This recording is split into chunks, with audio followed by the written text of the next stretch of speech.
40 થી વધારે પ્રકારના શાકભાજીથી બનતો આ ઘૂંટો ખરેખર સ્વાદિષ્ટ હતો। આખી રેસીપી આ વિડીયોમાં બતાવી છે। કાકાના ખમણ, શ્રી ગણેશ વડાપાવ અને કેટલાક બીજા મિત્રો જેવા કે સાગરભાઈના દરેક લોકોના આપણે આભારી છીએ કે જેઓએ આ સુંદર મજાનું આયોજન કર્યું અને દરેક ઇન્ફ્લુએન્સર્સને બોલાવીને ઘૂંટો ખવડાવ્યો। આ અડધા પાકી જાય પછી રીંગણ એડ કરવાના। આ છે ટીંડોળા,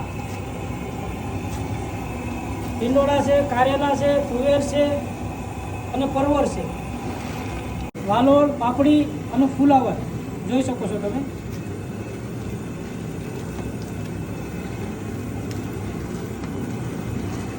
ગાજર અને તુરિયા, આ ગાજર છે ને આ તુરિયા છે। ગલકા, ગુવાર અને ગલકા,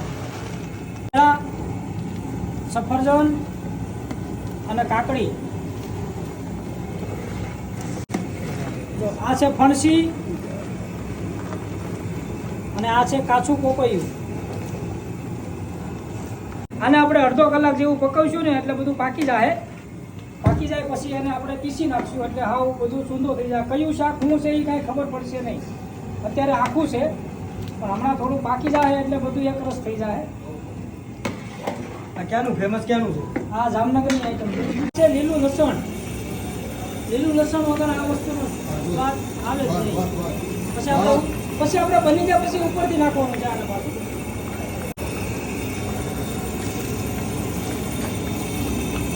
લાલ ટમેટા, હા, તો લીલી હળદર છે, ગાંઠિયા એનો પેસ્ટ કરેલો છે, અડધું સફરજન છે,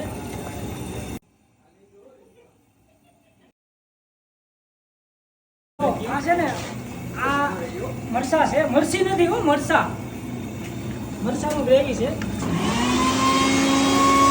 આ છે મરચી, આ છે ગોળ।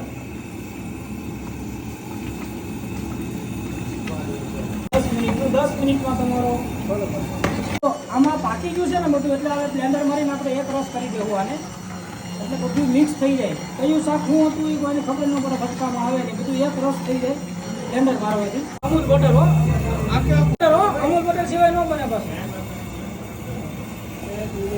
બટર ઓગળી જાય એટલે આપણું